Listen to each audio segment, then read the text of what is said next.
Praise the Lord. और परमेश्वर की महिमा हो। परमेश्वर ने मुझ पर अनुग्रह किया कि मैं परमेश्वर के वचन में से कुछ बात कर सकूं, इसे विशेष करके मैं परमेश्वर को धन्यवाद देती हूँ। आज जब हम इस दौर में रह रहे हैं तो हमको कौन सी बात की आवश्यकता है, कोई बता सकता है?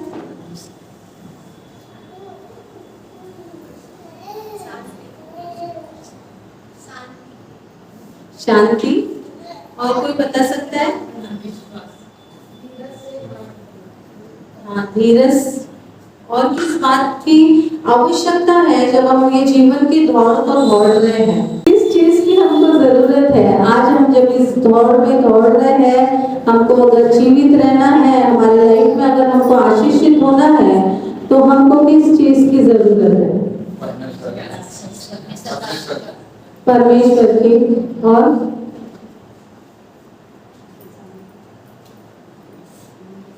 आज जब हम ये दौड़ रहे हैं, हम नहीं जानते कि कब जाके ये दौड़ हमारी थम जाए, हम परमेश्वर के पास कब पहुंच जाए। जब दौड़ रहे हैं, हमको परमेश्वर के अनुग्रह की जरूरत है। अगर परमेश्वर का अनुग्रह मेरे जीवन में नहीं है तो मेरा जीवन कुछ भी काम का नहीं। अगर परमेश्वर का अनुग्रह मुझ पे नहीं है तो मैं एक पल भी जीवित नहीं रह सकती हूँ। अगर परमेश्वर का अनुग्रह मुझ पर नहीं है तो मेरे परिवार में आशीष नहीं। आज हम सबको ये जो दिन चल रहे हैं, बहुत दुर्भरे दिन चल रहे हैं, आने वाले दिन भी कैसे आएंगे हम नहीं जानते हैं, बट प्रभु यीशु मसीह का अनुग्रह अगर हमारे साथ है तो ये दौड़, हम अपनी दौड़ जो परमेश्वर ने इस पृथ्वी पे हमको दी है, वो ईमानदारी के साथ हम दौड़ सकते हैं।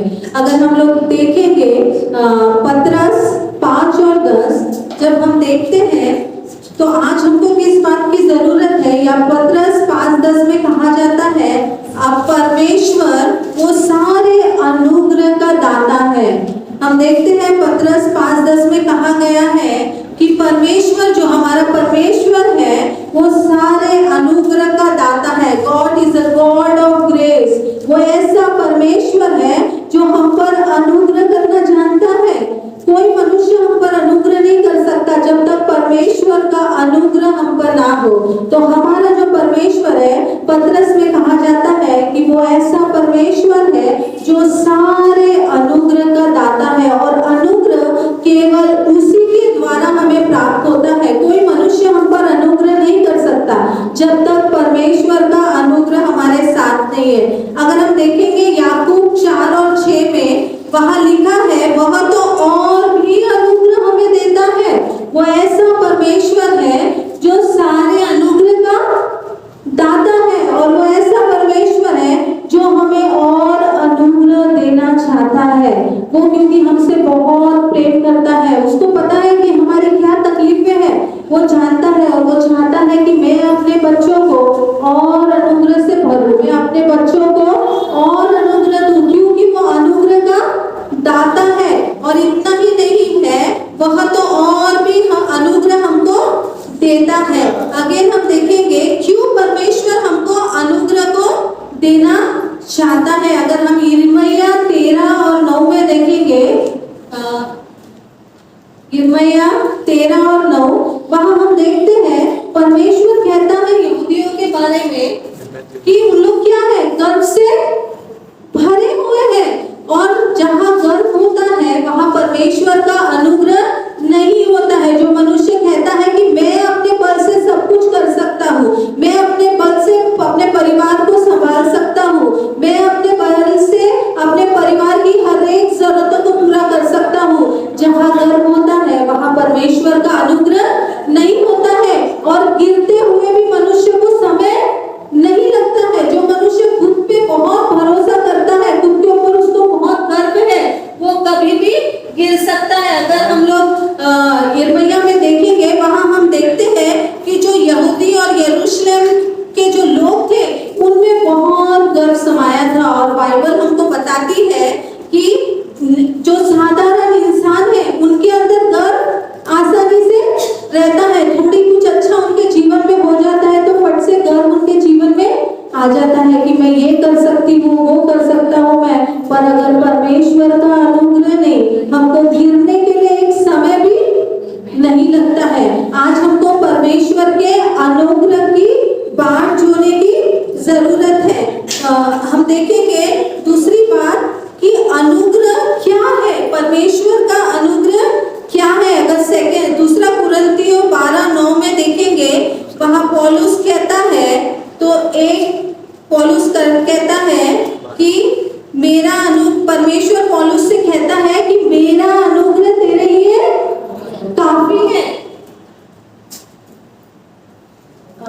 दूसरा कुरिन्थियों उसका 12 और 9 उधर लिखा है, और उसने मुझसे कहा मेरा अनुग्रह तेरे लिए बहुत है, क्योंकि मेरी सामर्थ निर्बलता में सिद्ध होती है, इसलिए मैं बड़े आनंद से अपने निर्बलताओं पर घमंड करता हूँ। पौलुस कहता है मैं अगर निर्बल हूँ तो मैं घमंड करता हूँ, अगर मेरे जीवन में तकलीफ है तो मैं घमंड करता हूँ, क्योंकि जब मैं गिरता हूँ, जब परमेश्वर का अनुग्रह मेरे जीवन में काम करता है और वो अनुग्रह मुझे और ऊंचा उठाता है, मसीह की सामर्थ मुझ पे छाया करती है। पौलुस कहता है परमेश्वर ऐसा परमेश्वर है जो अनुग्रह का दाता है, वो हमको अनुग्रह देना जानता है। हम आज ऐसी परिस्थिति में हैं, हम अलग अलग परिस्थिति में हम लोग सब है, परमेश्वर नहीं चाहता हम ऐसे रहे, बट कई ऐसे रुकावट रहते कि परमेश्वर का अनुग्रह हमारे जीवन में काम नहीं कर पाता और वो परिस्थिति से हम निकल नहीं पाते। बट आज अगर परमेश्वर का अनुग्रह मेरे साथ है तो मैं सब कुछ कर सकता हूँ, कर सकती हूँ, क्योंकि जिस तरह पौल कहता है कि और उसने मुझसे कहा मेरा अनुग्रह तेरे लिए बहुत है। परमेश्वर जब पौल टूट जाता था, पौलुस टूट जाता था, परमेश्वर उसको दिलासा देने कहता था कि मेरा अनुग्रह तेरे लिए काफी है, मेरी सामर्थ तेरे लिए काफी है, टूटने की जरूरत नहीं है करके। परमेश्वर का अनुग्रह हमारे लिए बहुत है। The grace of the God is sufficient for us। परमेश्वर का अनुग्रह हमारे लिए क्या है? भरपूर है।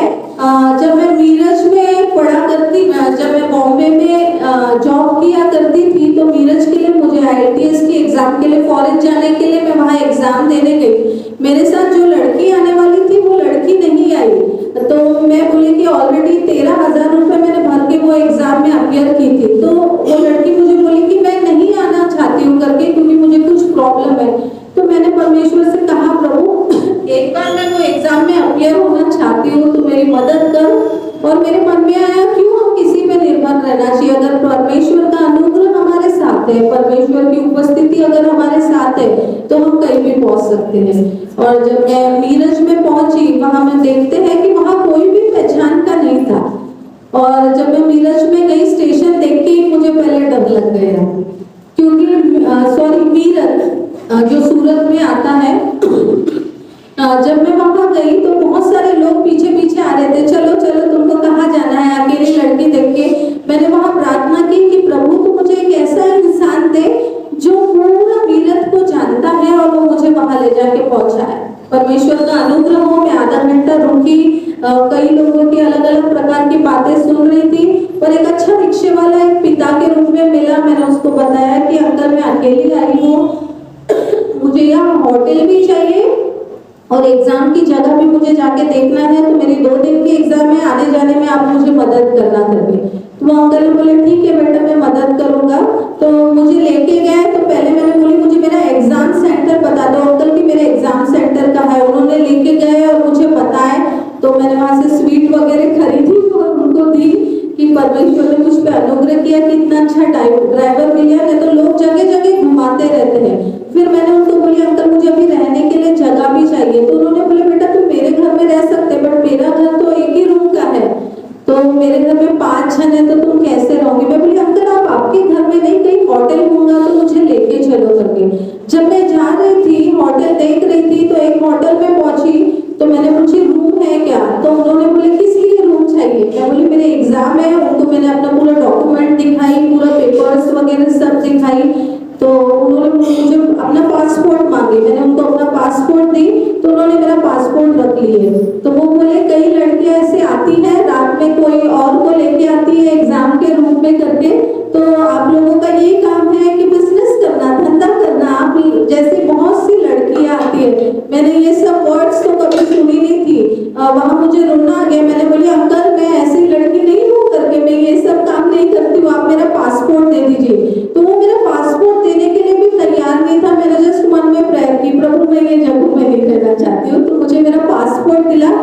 वहां से मैंने 7 जगह अलग अलग जगह जाके मैंने ढूंढी। रूम के लिए मैंने बोली कि आपके होटल में कोई कमरा है क्या, तो हर किसी ने मुझे वही नजर से देखा और हर किसी ने मुझे वही बोला कि आप लोग धंधा करने आते मीरठ में, ये सारी चीज कॉमन है। अगर अकेली लड़की कहीं जाती है तो ये सारी चीजों का सामना उसको करना पड़ता है। अगेन मैं एक जगह रूम के पास जाके मैं एक होटल के पास खड़ी थी, वहां भी वो होटल वाले ने मुझे ऐसे ही बोला, तो मुझे बहुत रोना आ गया। मैंने वो मेरे ऑटो वाले को बोली कि मैं भी स्टेशन पे रुक जाती हूँ, होटल पे मुझे रुकना नहीं, एक रात की तो बात है, मैं कैसे भी स्टेशन में रुक जाऊंगी। तो उन्होंने बोले होटल की ऐसी परिस्थिति है बेटा, तो स्टेशन की इससे पूरी परिस्थिति है, पूरी रात कैसे रहूंगी। और मैं जस्ट रोई, मैंने परमेश्वर को बोली कि प्रभु कुछ अद्भुत कार्य कर। और वहाँ एक मर्सिडी में एक आदमी बैठा था, वो मेरे सारे प्रॉब्लम्स को सुन रहा था। अचानक उसने मुझे बुलाया, बेटा क्या प्रॉब्लम है। मैंने बोली अंकल मैं IELTS एग्जाम फॉरेन जाने के लिए मैं देने आई हूँ करके, और यहाँ जहाँ कहीं भी मैं होटल में जा रही हूँ तो लोग मुझे रूम नहीं दे रहे हैं। वो मुझसे कहते हैं कि नहीं आप धंधा करने वाली हो, रात को किसी और को बुला लेंगे करके, और मेरा पासपोर्ट रख ले रहे हैं करके। तो वो अंकल ने मुझे बोला कि तू बिल्कुल घबरा मत, मैं तेरे साथ हूँ करके। और उन्होंने मुझे एक 5 स्टार होटल वहाँ था उधर लेके गया, वहाँ के जो जिसका होटल है उससे बात किया और उसको बोला ये मेरी बेटी है और मैं चाहता हूँ कि तू इसकी सुध ही ले, इसकी कोई भी जरूरत यानी इसको कमी नहीं होना चाहिए, हर एक जरूरत इसकी पूरी होना चाहिए, इसके रूम में भी कोई नहीं जाना चाहिए जब तक ये बेल नहीं बजाती है। और फिर उन्होंने हर एक बंदोबस्त अच्छे से किया। वहाँ का एक दिन का जो रेंट था 10,000 अराउंड था। जब मैंने पूछी तो मैं बोली अरे बाप रे, मेरे पास तो 5,000 ही है, 10,000 में मैं कैसे रहूंगी करके। बट वो अंकल को मैंने बताई मैं इतना नहीं दे सकती हूँ। तो वो जो जिन्होंने मुझे बुक करके दिए थे वो तो चले गए, पर जो साथ में थे उन्होंने बोले नहीं, जो इंसान ने तुमको यहाँ तक लेके आया वो बहुत बड़ा बिजनेसमैन है करके। और तुमको इतना टेंशन लेने की जरूरत नहीं है, वो तुम्हारा सारा पैसा भर देगा। तो मैंने बोली नहीं, मैं फुकट में तो रहना नहीं चाहती हूँ करके, आप कुछ ना कुछ मुझसे लीजिए करके। तो मैंने बोली कि अंकल मैं आपको 1,000 रुपये दे दूंगी करके, मेरी जितनी योग्यता है योग्यता के हिसाब से मैं आपको 1,000 रुपये दूंगी। और सचमुच में वहाँ परमेश्वर के अनुग्रह को महसूस की कि परमेश्वर कितना अच्छा है। मैं रात को जब वो रूम में गई तो इतने बड़े बाथरूम, एक रूम से भी बड़ा बाथरूम था, बड़े बड़े टब थे, पूरे बाथरूम में मिरर थे। बाथरूम में बैठने को भी मुझे डर लग रहा था कि अरे बाप रे, लोग कैमरा वगैरह लगा के रखते हैं। तो अभी मैंने बहुत बाहर डरे नहीं, बट मैंने जब वचन पढ़ी तो परमेश्वर ने मुझे हिम्मत दिया और परमेश्वर ने मुझे बल दिया। मैं अच्छे से सोई। मॉर्निंग कैसी है मुझे पता भी नहीं चला। नीचे से एक फोन आया कि आपका जो ऑटो ड्राइवर है वो आ गया है करके। मैंने उनको बोला भी नहीं था, बट देखो परमेश्वर का अनुग्रह कि वो इंसान को समझा ये लड़की तकलीफ में है और इसकी 10 बजे की एग्जाम है, वो 8 बजे ही वहाँ होटल में आके रुक गया। और जो अंकल थे जिनका जो होटल था, उन्होंने ऑलरेडी हाउसकीपिंग को बताए थे कि वो रूम में कोई भी नहीं जाएगा करके। और जब मैं नीचे गई तो मैंने वो अंकल को बोली कि अंकल थैंक यू। तो बोले आपने नाश्ता किया हो क्या? नहीं। तो उन्होंने मुझे नाश्ता वगैरह हर एक चीज करा के एग्जाम के लिए भेजिए। दूसरे दिन भी मैंने अपनी एग्जाम दी, दूसरे दिन भी मैं वो होटल में रुकी। फिर नेक्स्ट डे जब मैं जा रही थी, मैं पैसे दे रही थी, तो उन्होंने मुझे बोले कि बेटी तुम्हारे ऊपर परमेश्वर का बहुत अनुग्रह है, ये एरिया में हम बिना किसी की गारंटी के किसी को रख नहीं सकते हैं, बिना पासपोर्ट के हम किसी को रख नहीं सकते हैं।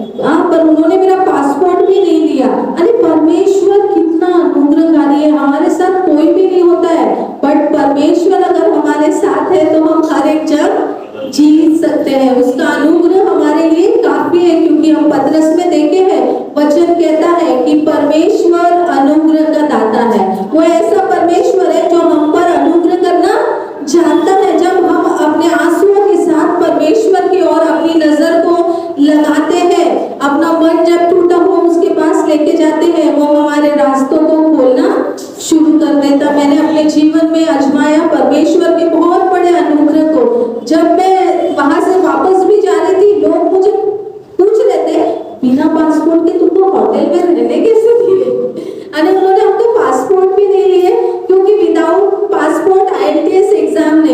होती है। वो पासपोर्ट देख के ही हमारा रजिस्ट्रेशन करते हैं, उसके बाद ही वो एग्जाम होती है।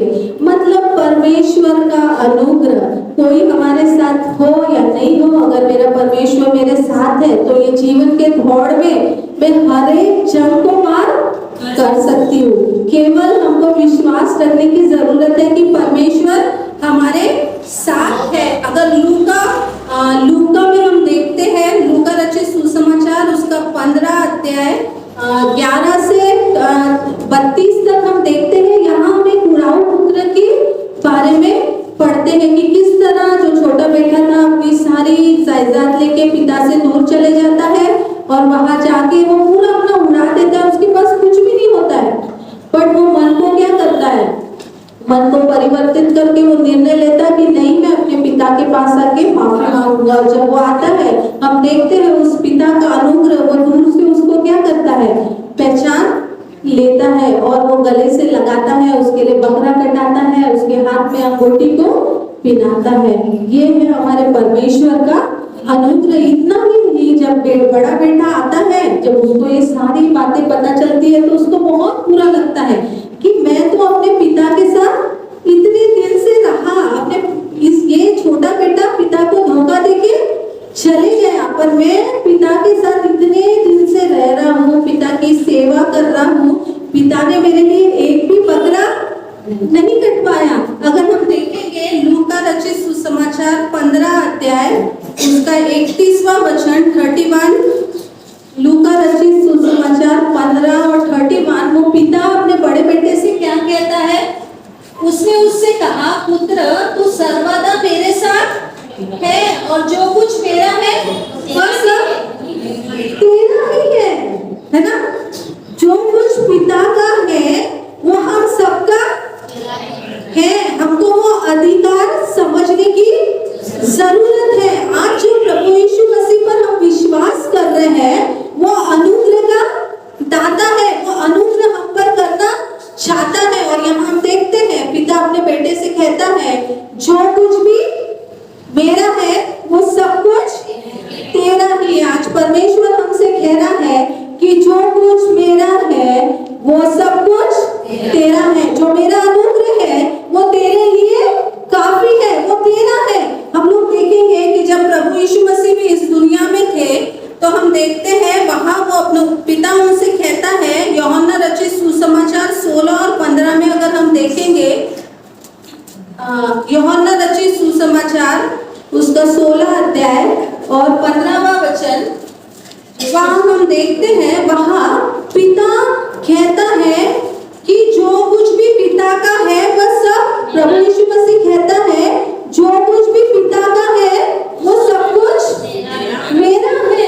यहाँ देखेंगे जो कुछ पिता का है वह सब मेरा है, इसलिए मैंने कहा कि वह मेरी बातों में से लेकर मुझे बताएगा। जो कुछ परमेश्वर का है वो सब कुछ मेरा है। हमको अधिकार समझने की जरूरत है। ये पृथ्वी में जो कुछ भी, अगर हम उस पे अधिकार झाड़ते रहेंगे, सोचेंगे नहीं ये मेरी प्रॉपर्टी है, वो मेरा प्रॉपर्टी है, अगर परमेश्वर ने उस योग्य हमको रखा ही नहीं तो सब कुछ कहाँ जाएगा। अगर परमेश्वर का अनुग्रह मुझ पे है, मैं अपना अधिकार उस परमेश्वर पे मानती हूँ, उस यीशु पे अपना अधिकार अगर मैं जताती हूँ, तो मुझे समझने की जरूरत है कि जो कुछ भी यीशु का है वो सब कुछ मेरा है। वो परमेश्वर का, यीशु का अनुग्रह भी मेरा है, क्योंकि वो अनुग्रह का दाता है। उसका अनुग्रह ये जीवन को जीने के लिए हमारे लिए भरपूर है। The grace of God is sufficient for us. उसका अनुग्रह हमारे लिए बहुत है। जिस तरह वो कहता है कि जो कुछ मेरा है वो सब कुछ तेरा है, पिता कहता है, उसी तरह प्रभु यीशु मसीह भी कहता है कि जो कुछ पिता का है वो सब कुछ मेरा है। क्या है अनुग्रह, ये हमको जानने की जरूरत है। What is grace? अनुग्रह क्या है? जो कुछ पिता का है वो सब कुछ मेरा है। आज कई बार होता है बच्चे माँ बाप पे बहुत हक चाहते हैं। अभी एक सीरियल आता है हमारे तमिल में, वो तमिल में पिता को हार्ट अटैक आ जाता है, वो बहुत बड़े ऑफिस का मालिक रहता है, बेटी जाके ऑफिस में कहती है कि पिता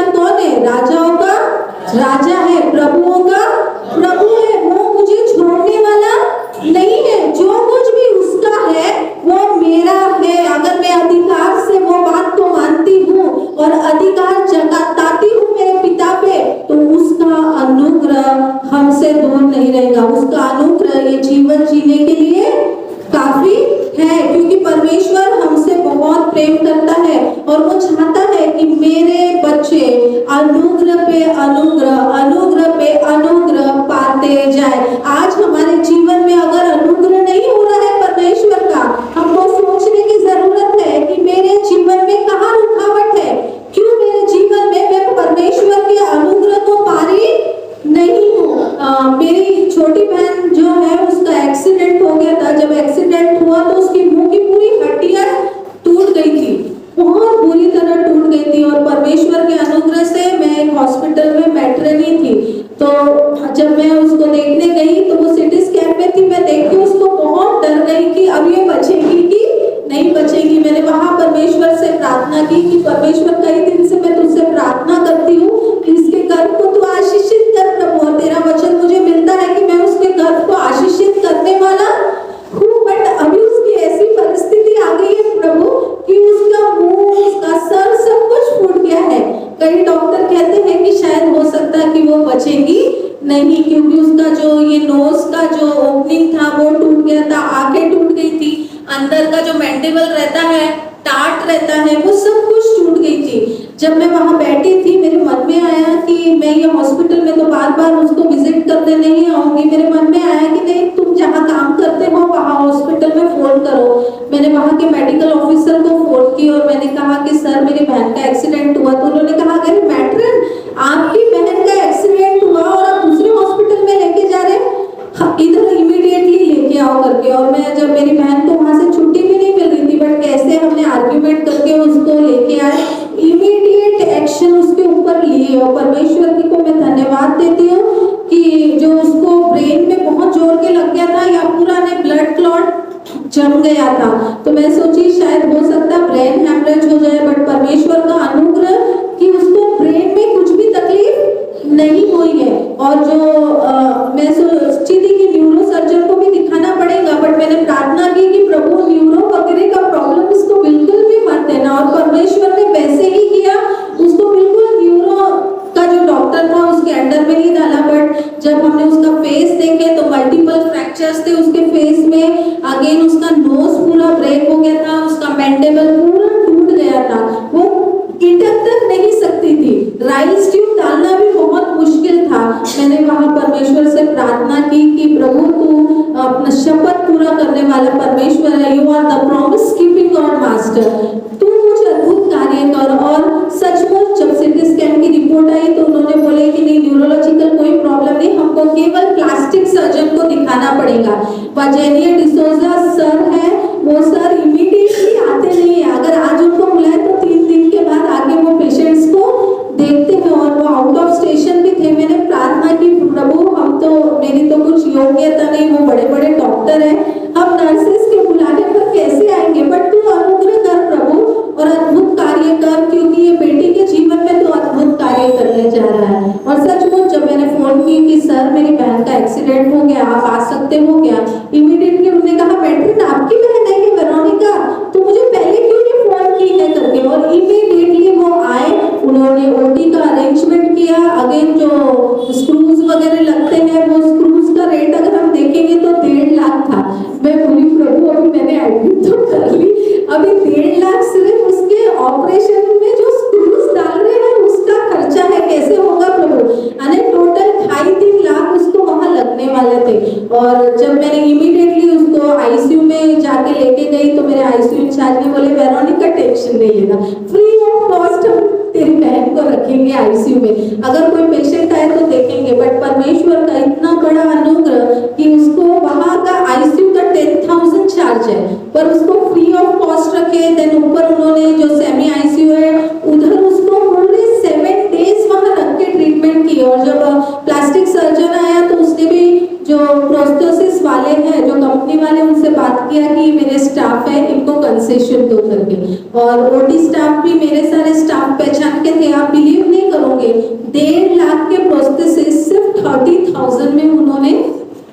की। परमेश्वर तकलीफ तो देता है, बट वो तकलीफ में प्रभु यीशु मसीह हमारे साथ रहता है। और उसका इतना बड़ा अनुग्रह कि बिल्कुल 7 दिन में वो खड़ी हो गई है। उसका नाक नहीं दिख रहा था, इतना बड़ा एलिफेंट जैसे उसका मुंह हो गया था। मैं देख के उसको नेरिया देखती थी तो डर जाती थी, अंदर घुसने को नहीं करती थी। मैं उसको देखती थी तो बहुत रोना आता था। और वहाँ एक था कि मैं वहाँ थी तो मैं स्टाफ्स को बोल के उसको जो केयर देना चाहिए, इमीडिएट केयर, बाकी पेशेंट्स को तो इतना नहीं मिलती, परमेश्वर के अनुग्रह से उसको सारी केयर हमने दी। यहाँ मैं यही बताना चाहती हूँ कि कितने भी हम तकलीफ में अगर रहे, अगर परमेश्वर का अनुग्रह मेरे साथ है तो कोई भी जंग हम जीत सकते हैं। परमेश्वर का अनुग्रह यही होता है, परमेश्वर का अनुग्रह कि तकलीफ में भी वो हमको बहुत अच्छे से लेके चलता है। और उनका हॉस्पिटल का भी जो बिल आया था सिर्फ 60,000 आया, 3-3.5 लाख कहा और 60,000 का। इवन जो विजिटिंग के लिए वो आते थे सर, उनसे उतना चार्ज भी नहीं लेते थे। जो 1000 रुपए चार्ज था उनसे नहीं लिया जाता था, कुछ भी चार्ज नहीं लिया जाता था। मतलब परमेश्वर का कितना बड़ा अनुग्रह। परमेश्वर को पता था कि उसके जीवन में वो हादसा होने वाला है, इसलिए परमेश्वर ने मुझे पहले ही वहाँ अपॉइंटमेंट देके रखा था।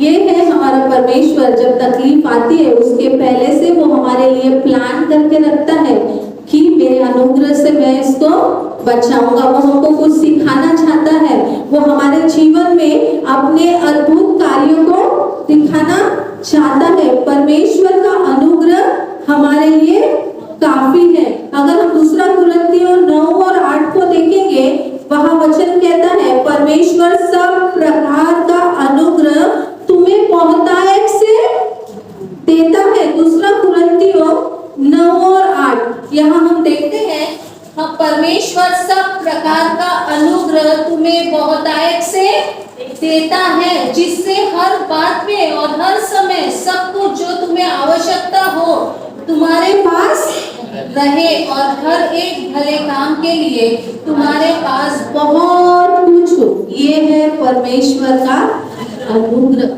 हमारा परमेश्वर अनुग्रह का दाता है, उसका अनुग्रह हमारे लिए काफी है। हम लोग कई बार प्रार्थना करते हैं, प्रभु मुझे तू घर दे, प्रभु मुझे ये दे, मेरे घर की परेशानी अच्छी हो जाए, ये करे। बट घुटनों के बल आके परमेश्वर के अनुग्रह के लिए हमको प्रार्थना करने की जरूरत है, क्योंकि परमेश्वर का अनुग्रह मेरे लिए काफी है। अगर इब्रानियों 10 और 19 में देखेंगे, वहां लिखा है कि अनुग्रह की आत्मा को देखते हैं, यह हमारे लिए है। परमेश्वर की अनुग्रह की आत्मा, हमको अनुग्रह की आत्मा परमेश्वर से मांगने की जरूरत है। वो देना हमको चाहता है, वो हमारा पिता है, बट वो चाहता है कि मेरे बच्चे मेरे पास आए, वो समझे कि मेरा अनुग्रह उनके लिए काफी है। कई बार जीवन के दौड़ में हम इसके पीछे उसके पीछे दौड़ते ही रहते हैं, लोगों का निर्णय सुनना चाहते हैं, लोग मेरे बारे में क्या कहते हैं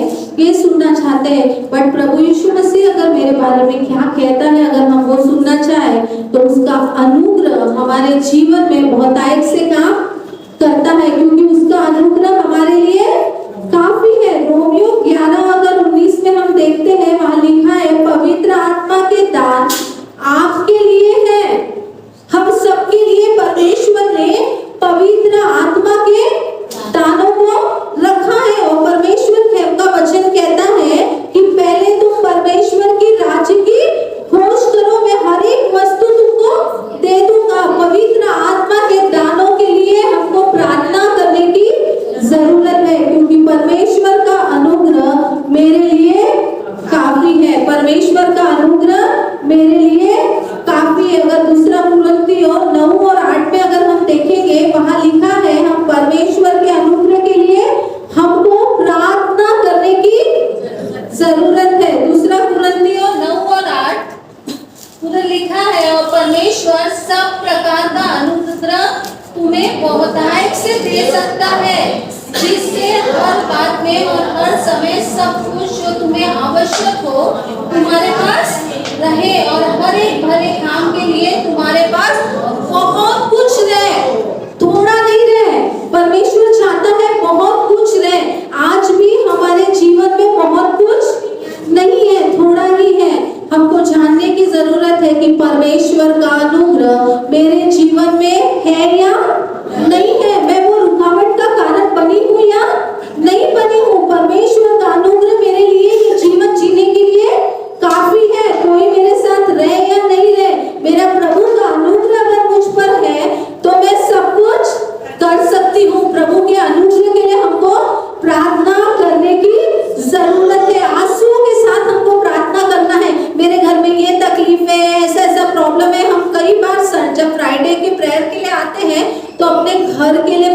करवाते हैं, कोई बीमार है उसके लिए प्रार्थना करवाते हैं, किसी का लोन रुका है उसके लिए प्रार्थना करवाते हैं, बट हम कभी अपने खुद के लिए प्रार्थना नहीं करवाते कि क्या मेरे प्रभु का अनुग्रह मेरे जीवन में है या नहीं है, मैं परमेश्वर की अनुग्रह की आत्मा को मांग रही हूँ या नहीं मांग रही हूँ। हमको प्रार्थना करने की जरूरत है, परमेश्वर से पूछना है कि प्रभु मुझे क्या प्रार्थना करना है, मैं क्या प्रार्थना करूं मेरे लिए प्रभु कि तेरा अनुग्रह मेरे लिए ये जीवन जीने के लिए काफी रहे। आंसुओं के साथ हमको परमेश्वर के चरणों में जाके परमेश्वर से अनुग्रह की आत्मा मांगने के लिए प्रार्थना करने की जरूरत है, क्योंकि उसने हम सबके लिए बहुत से वरदानों को रखा है और हर एक को अपने वरदानों से वो भरना चाहता है। अगर हम देखेंगे यूहन्ना उसका 1:14, वहां हम देखते हैं मसीह के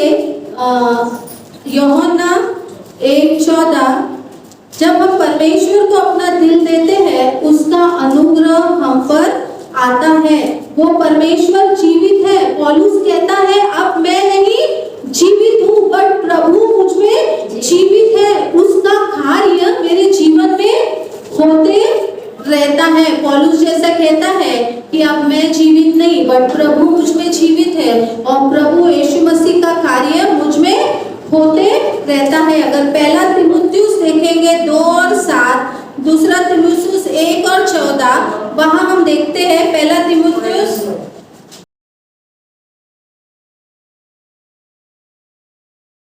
मैं सच कहता हूँ, मैं सच कहता हूँ, झूठ नहीं बोलता कि मैं इसी उद्देश्य से प्रचारक और प्रेरित और अन्य जातियों के लिए विश्वास और सत्य का उद्देश्य ठहराया गया। यहाँ पौल क्या कहता है कि मैं झूठ नहीं बोलता हूँ कि मैं इसी उद्देश्य से, यहाँ हम देखते हैं वो प्रचारक के रूप में हमको दिखता है, प्रेरित के रूप में दिखता है, अन्य जातियों के लिए एक विश्वास के रूप में हम उसको देखते हैं और सत्य का उद्देश्य करके भी हम उसको देखते हैं। मतलब पौलुस के जीवन में परमेश्वर का कितना बड़ा अनुग्रह था, 5 बुलावट उसके जीवन में थी। अगर हम दूसरा देखेंगे, दूसरा तीमुथियुस 1:11 में, वहां हम देखते हैं पासवान की भी बुलावट उसके जीवन में थी।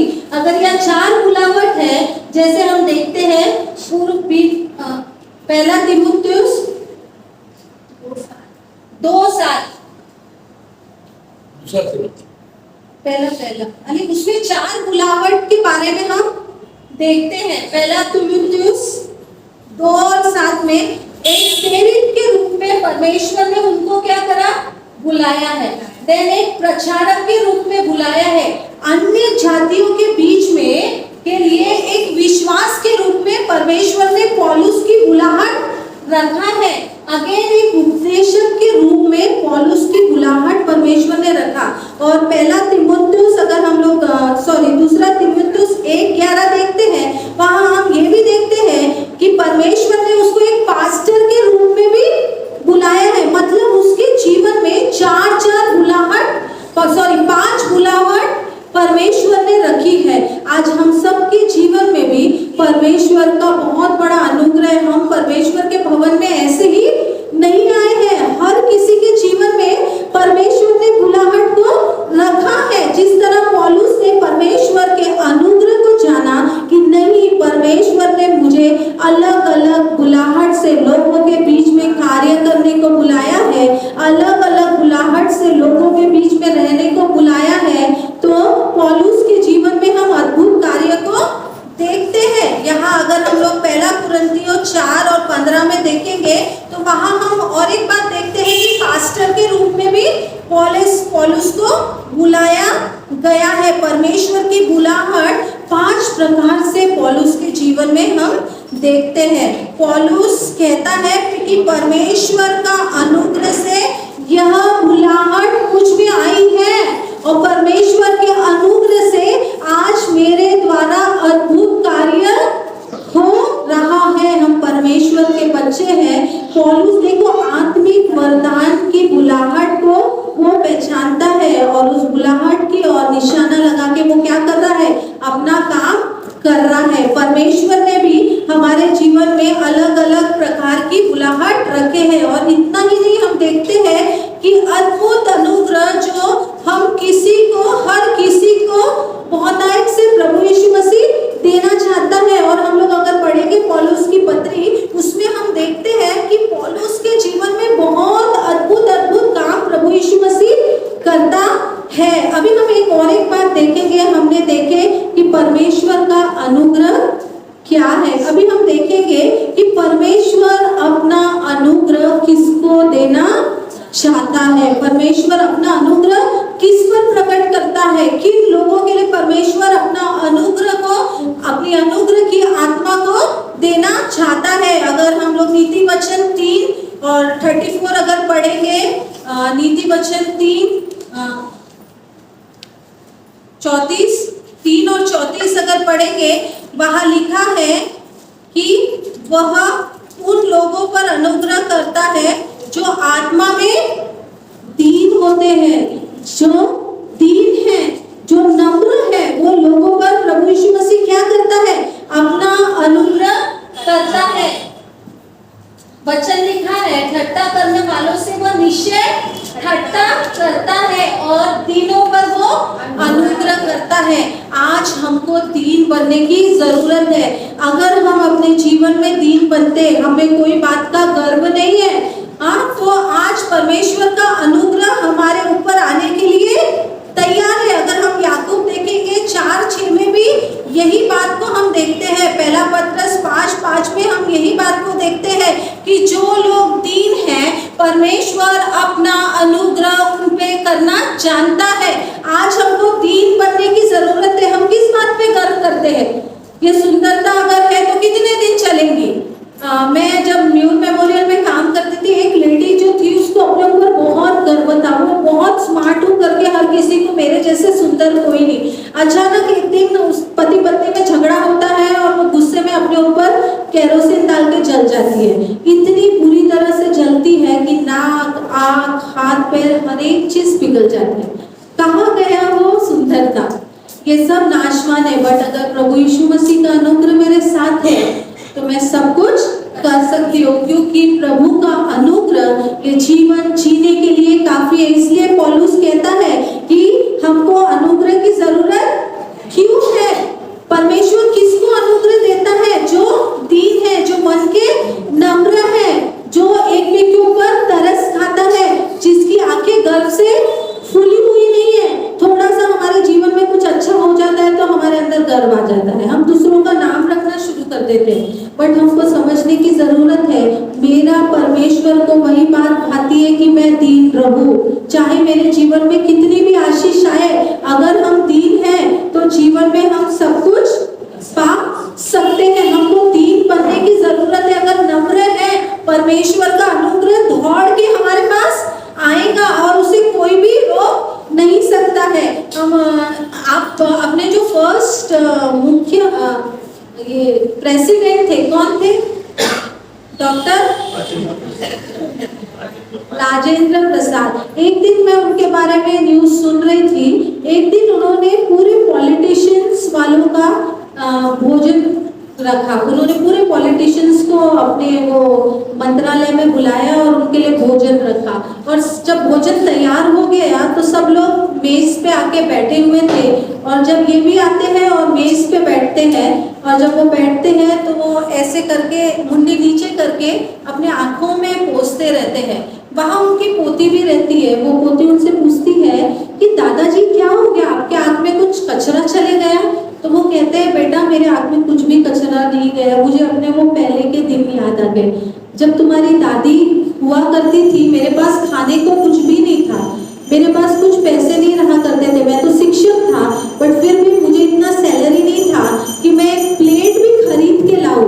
उस जमाने में वो लोग केले के पत्ते यूज करते थे तो उसके लिए भी पैसा लगता था। तो वो केले के पत्ते खरीदने के लिए भी मेरे पास पैसा नहीं रहता है। तो उनकी वाइफ क्या करती थी, उनके घर में एक फर्सी थी, वो बड़े फर्सी को अच्छे से धो देती थी, उसमें राइस और सांभर डाल के वो खाया करते थे। और वो दिन को याद करते हैं और इतने लोगों के बीच में वो अंगीकार करते हैं कि नहीं, परमेश्वर ने देखो आज मुझे कितना अच्छा दिन दिया। आज मेरे पास चांदी की प्लेट है, चांदी के चम्मच है कि मैं इसमें खा रहा हूँ। पर एक ऐसा ऐसा दिन था मेरे पास जब मुझे फर्सी में खाना मिला के खाना पड़ता था। मेरे पास एक केले के पत्ता लेने के लिए भी पैसा नहीं था और वहां रोके वो कहते हैं ये बात को जब मैं सुन रही थी मुझे लगा ये इंसान कितना नम्र है। कई बार हम अपने पिछले दिनों को भूल जाते हैं, बट परमेश्वर कहता है जो अनुग्रह मैंने तुझ पे किया है वो अनुग्रह को हमको भूलने की जरूरत नहीं है। आज हम यहाँ परमेश्वर के भवन में आए हैं, बिना अनुग्रह के हम नहीं आए हैं। हम लोग कहाँ पड़े थे, कहाँ थे, बट आज परमेश्वर का अनुग्रह हम सब पे हुआ है। कोई कह सकता है परमेश्वर का अनुग्रह मुझ पे नहीं हुआ? हर एक पर परमेश्वर का अनुग्रह हुआ है। हमको अनुग्रह को पहचानने की आत्मा मांगने की जरूरत है।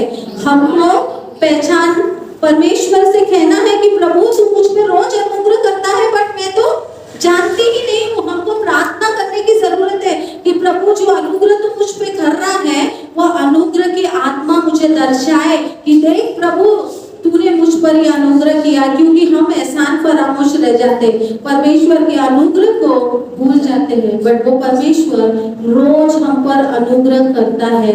आज हम बचपन में क्या थे, हमारी परिस्थिति क्या थी, बट आज वो परमेश्वर ने वो परिस्थिति से हमको निकाल के लाया है। ये प्रभु के भवन में आने के पहले भी हमारी क्या परिस्थिति थी, बट आज प्रभु यीशु मसीह ने वो सारी परिस्थिति से हमको निकाल के लेके आया है। इसलिए हमको हमारे पुराने दिन भूलने की जरूरत नहीं है। वो बैठ के रोना नहीं है बट धन्यवाद देना है कि प्रभु तूने मुझ पर कितना अनुग्रह किया प्रभु, कि तेरे अनुग्रह के कारण मैं जीवित हूँ, मेरे बच्चे जीवित है। आज मैं जब हॉस्पिटल में काम करती थी मुझे रोना आता था पेशेंट्स को देख के। कहते थे सिस्टर एक दिन मैं जिंदा रहना चाहता हूँ, मेरे लिए प्रार्थना करो सिस्टर। पेशेंट्स कहते थे प्रभु मेरी ये बीमारी नहीं जा रही है सिस्टर, कब मेरी बीमारी जाएगी। परमेश्वर ने हम सब पर अनुग्रह किया। इतनी तकलीफ तो हमको नहीं है, रोज जाके हॉस्पिटल में जो एडमिट नहीं हो रहे हैं। एक आर्थराइटिस का पेशेंट था, वो मुझे कहता था कि सिस्टर इधर आओ, मेरा हाथ पकड़ता था, मुझसे कहता था सिस्टर प्लीज मुझे कोई मरने का इंजेक्शन दे दो, मैं मरना चाहता हूँ, मुझसे ये दर्द बर्दाश्त नहीं होता है। बट वो प्रभु यीशु मसीह के बारे में अगर जाना रहता तो जरूर उद्धार पाया रहता। तो आज हमको ये जानने की जरूरत है कि मेरा प्रभु ने मेरे जीवन में कितना अनुग्रह किया है, वो भूलना नहीं है। पहला तीमुथियुस 1:13 में अगर देखते हैं तो पौलुस कहता है, पहला तीमुथियुस 1:13 वहां हम देखते हैं परमेश्वर इस दुनिया में पापियों के लिए आया। वहां पौलुस कहता मैं तो पहले निंदा करने वाला और सताने वाला और अंधेर करने वाला था, तो भी मुझ पर दया हुई क्योंकि मैंने अविश्वास की दशा में बिन समझे बुझे ये काम किए थे। वो कैसे था? वो उस समय विश्वासी नहीं था। पर देखो पौलुस, अगर हम ये पत्रियों को पढ़ते हैं हम देखते हैं कि पौलुस ने बहुत अद्भुत काम उसके द्वारा परमेश्वर ने कराए हैं। और इतने अद्भुत काम कराने के बाद भी पौलुस कहता है कि मुझसे बड़ा पापी इस दुनिया में कोई नहीं है, मैं बहुत बड़ा पापी हूँ, मुझसे बड़ा पापी कोई नहीं। उस परमेश्वर का अनुग्रह मेरे ऊपर हुआ है, इसलिए आज मैं जो कुछ भी हूँ वो प्रभु यीशु के नाम से हूँ। यहाँ पौलुस कहता मैं तो पहले कैसा था, निंदा करने वाला था, सताने वाला था, लोगों को मारा करता था, मर्डर करा करता था, अंधेर करने वाला था, तो भी परमेश्वर की दया उस पे हुई। परमेश्वर हर एक पर दया करना जानता है। पौलुस को अगर हम देखेंगे, यहाँ पौलुस पहले कैसे था, वो दिनों को वो भूला नहीं है। अगर हम सोचेंगे जब वो प्रभु का वचन बताने गया होगा उसको कितने विरोध आया होगा, कितना विरोध हुआ होगा। लोग कहे होंगे अरे यही तो है वो जो हमको सताया करता था, यही तो लोग है जो मारा करता था करके। परमेश्वर का अनुग्रह जब होता है और परमेश्वर की दया जब हम पर आती है, हम पहले जैसे मनुष्य नहीं रहते। बट हमारा काम है कि हम परमेश्वर के अनुग्रह को जाने कि परमेश्वर ने मेरे जीवन में क्या अनुग्रह किया है। दूसरा कुरिन्थियों 12:12 में अगर हम देखेंगे, वहां हम देखते हैं कि पौलुस के द्वारा परमेश्वर ने बहुत सारे अद्भुत काम उस एरिया में कराए। कई लोगों को पौलुस ने जीवित किया, कई लोगों को चंगाई दी, पर इतना होने के बाद भी उसके मन में गर्व नहीं आया। अरे मैं तो बहुत बड़ा पास्टर हूँ, मैं तो बहुत बड़ा प्रचारक हूँ, मैं तो बहुत ऐसा हूँ कि लोग मेरे पास खुद ही आ जाते हैं। यहाँ हम देखते हैं परमेश्वर अपना अनुग्रह किसको देता है? किसको देता है? 3 लोगों को परमेश्वर अनुग्रह देता है। पौलुस के जीवन में भी परमेश्वर का अनुग्रह इसलिए था, वो अपने पिछले दिनों को भूला नहीं है। और इतना ही नहीं, पर वो 3 अपने आप को बना के परमेश्वर के कार्य को करना लगा। परमेश्वर की योजना क्या है मेरे प्रति, वो योजना के पीछे वो चलने लगा। परमेश्वर का अनुग्रह हमारे लिए काफी है। अगर परमेश्वर का अनुग्रह अगर हमारे पास नहीं है तो हम जीवन में कुछ भी नहीं कर सकते हैं। हम लोग गलतियों 6:17 में भी अगर देखते हैं, वहां लिखा है, वो कहता है मैं अपने शरीर में प्रभु यीशु मसीह के घाव को लेके चलता हूँ। पौलुस अलग अलग बातें कहता है कि मैं प्रभु यीशु मसीह के घाव को लिए चलता हूँ। वो कहता है मैं सब में बड़ा पापी हूँ, मेरे जैसा पापी कोई नहीं हूँ, मैं सब में बड़ा सताने वाला हूँ, मैं लोगों को सताता हूँ। Self realization is very important. हम क्या है, हमको ये जानना बहुत जरूरी है। जो मनुष्य में खुद की पहचान ही नहीं रहती है कि मैं कौन से लेवल का इंसान हूँ, वो इंसान परमेश्वर का अनुग्रह कभी पाता ही नहीं। मैं कैसी हूँ, आज मैं कैसा जीवन जी रही हूँ, मेरा चाल चलन कैसे है, मैं कैसे सोचती हूँ, मेरे मन में क्या क्या बात आती है, हमको ये जानने की जरूरत है। परमेश्वर का अनुग्रह जब भी हम अपने जीवन में पा सकते हैं। शैतान हमारे परिवार को तोड़ना चाहता है, शैतान हम हर एक की आंखों को बंद करना चाहता है, बट केवल प्रभु यीशु मसीह का अनुग्रह ही हमको बचा सकता है। आज परमेश्वर के अनुग्रह की हमको बाट जोड़ने की जरूरत है। जिस तरह हम देखते हैं पौलुस क्या करता है, परमेश्वर की अनुग्रह की बाट को जोता है। 1 कुरिन्थियों 11:1-2 में देखेंगे, वो पौलुस कहता है कि मैं परमेश्वर के स्वरूप में हूँ, मैं परमेश्वर के समान हूँ, क्योंकि वो परमेश्वर ने मुझे अधिकार दिया है। क्योंकि यीशु मसीह, हम देखते हैं वचन में कहा है कि जो कुछ पिता का है वो किसका है? मेरा है। अगर वो अधिकार को हम लोग मांग लेते हैं, वो अधिकार हमारे जीवन में आ जाता है, तो परमेश्वर का अनुग्रह हम रोज पा सकते हैं। परमेश्वर का अनुग्रह हमारे जीवन में काफी है। अगर हम प्रेरितों के काम 22:4 में अगर देखेंगे, इवन फिलिपियों 3:6 में हम देखते हैं, रोमियो 1:15 में वहां पौलुस कहता है मैं तो सताने वाला था, मैं लोगों का मर्डर करता था, मैं कैसा था, वो बार बार लोगों को बता के खुद को क्या करता है, एहसास दिलाता है कि आज जो कुछ भी तू है वो परमेश्वर के अनुग्रह से है। तुझे दीन बन के जीवन में रहना है। आज प्रभु हमारे द्वारा भी अद्भुत काम करना चाहता है। हमको परमेश्वर के सामने अपने आप को नम्र करने की जरूरत है। आंसुओं के साथ परमेश्वर के अनुग्रह की आत्मा मांगने की जरूरत है। आने वाले दिन बहुत भयंकर है, बट अगर परमेश्वर का अनुग्रह मुझ पर और मेरे बच्चे, मेरे परिवार पे रहा, तो हम ये दुनिया का अच्छे से सामना कर सकते। अगर देखेंगे जगह जगह पे बाढ़ आ रही है, लोग मर रहे हैं, बट परमेश्वर ने हमको वो हालत में नहीं रखा है। परमेश्वर को हमको धन्यवाद देने की जरूरत है, क्योंकि परमेश्वर का अनुग्रह मेरे लिए काफी है। परमेश्वर का अनुग्रह अगर मेरे साथ है तो मुझे कोई मनुष्य की जरूरत नहीं है। दूसरी बात, वो अगर पौलुस के जीवन में देखेंगे, वो पौलुस कहता है 1 कुरिन्थियों 15:8-9 अगर हम देखेंगे, 1 कुरिन्थियों 15:8-9, वहां हम देखते हैं वो अपने आप को एक प्री मैच्योर बेबी बताता है।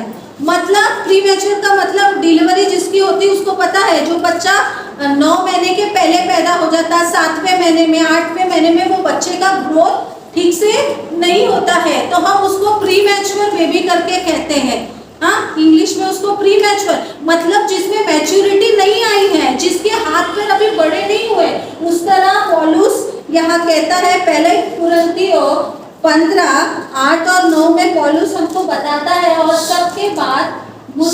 सबके बाद मुझको भी दिखाई दिया जो मानो अधूरे दिनों का जन्मा हूँ, क्योंकि मैं प्रेरितों में सबसे छोटा हूँ, परंतु प्रेरित कहलाने के योग्य भी नहीं, क्योंकि मैंने परमेश्वर की कलीसिया को सताया था। हालेलुया। देखो कितना नम्र अपने आप को करता हूँ प्रभु ने उसके द्वारा बहुत अद्भुत काम करा है। पौलुस के द्वारा बड़े बड़े आश्चर्य काम हुए, मुर्दे जी उठे, कई लोगों को चंगाई मिली। बट पौलुस जब अपने बारे में बताता है तो वो कहता है I am like a premature baby, मैं एक क्या हूँ, अधूरे जन्माए हुए बच्चे के समान हूँ। अगर हम देखेंगे अधूरा जन्माया हुआ बच्चा वो ठीक से सांस नहीं ले पाता है, उसको वेंटिलेटर में रखा जाता। बट यहाँ वो कहता है जब मैं प्रभु में आया तो मेरी दशा वही थी, मैं कुछ नहीं जानता था, मैं सब में क्या हूँ, छोटा हूँ, सारे परमेश्वर के सेवकों में क्या हूँ, छोटा हूँ। यहाँ हम पौलुस की एक नम्रता को देखते, वो कहता है बार बार वचनों में कहता है क्योंकि मैंने परमेश्वर की कलीसिया को सताया था, मेरी कुछ भी योग्यता नहीं है। और इसी के कारण पौलुस अपने आप को परमेश्वर के सामने दीन बनाता है। और हम देखते हैं कि पौलुस के जीवन में परमेश्वर ने कितने सारे अद्भुत काम किए हैं। अगर हम चाहते हैं कि परमेश्वर मेरे जीवन में भी अद्भुत काम करे, हम परमेश्वर के सामने अपने आप को खोलने की जरूरत है। कई बार शैतान हमारी गलतियां हमको बताता नहीं है, हमको परमेश्वर के सामने दीन करने नहीं देता।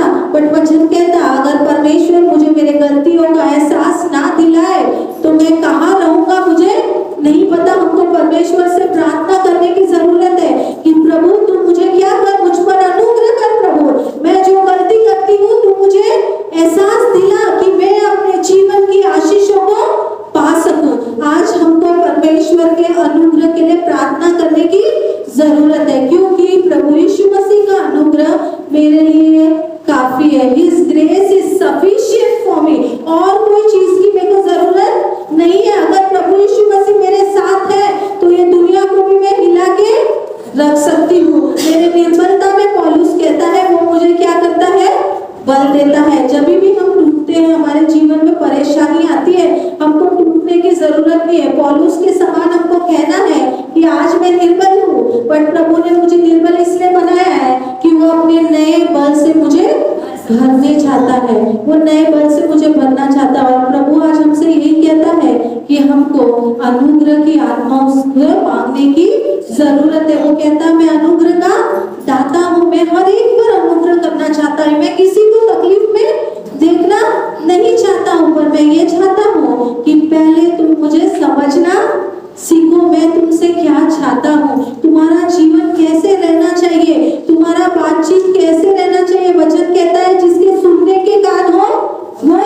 सुन ले कि परमेश्वर का वचन कलीसिया से क्या कहता है। आज हमको ये समझने की जरूरत है, हमारे कलीसिया पे परमेश्वर अनुग्रह पे अनुग्रह करना चाहता है। जो कुछ भी हम तकलीफ में है उससे हमको छुटकारा देना चाहता है, बट वो चाहता है कि मेरे बच्चे दीन बने, अपने पिछले दिनों को ना भूले, मेरे पास आए, गिड़गिड़ाए और एहसास करे कि उनकी गलती क्या है, क्योंकि मैं अपनी अनुग्रह की आत्मा उंडेलना चाहता हूँ। परमेश्वर हमसे बहुत प्रेम करता है और इतना प्रेम हमसे कोई भी नहीं कर सकता। अगर परमेश्वर का अनुग्रह मेरे पास है तो मैं सब कुछ कर सकती हूँ। परमेश्वर के अनुग्रह के लिए हमको प्रार्थना करने की जरूरत है, परमेश्वर के अनुग्रह की आत्मा मांगने की जरूरत है। आंसुओं के साथ परिवार के लिए तो बाद में, बट अनुग्रह के लिए अगर हम प्रार्थना करें अद्भुत कार्य खुद ही होना शुरू हो जाएगा। जिस तरह पौलुस अपने आप को नम्र करता है, उसी तरह हमको भी अपने आप को नम्र करना है। हम किस लाइफ के इंसान है हमको पहचानना जरूरी है। जैसे पौलुस कहता है मैं सताने वाला हूँ, मैं पापी हूँ। कितने लोग कह सकते हैं कि मैं पापी हूँ, मैं लोगों को तकलीफ देती, किसी की हिम्मत नहीं होती। हमेशा हम अपने घर में भरे हुए रहते, मित्र चांगला। हमेशा हमको एहसास ही नहीं होता है कि मैं कहाँ डूबी हुई हूँ। मेरे को लगता है मैं बहुत अच्छी हूँ। आज हमको ये चीज जानने की जरूरत है। अगर परमेश्वर का अनुग्रह है तो मैं सब कुछ पा सकती हूँ। इसलिए वचन कहता है कि परमेश्वर का अनुग्रह मेरे लिए काफी है। हमको परमेश्वर के अनुग्रह के लिए प्रार्थना करने की जरूरत है।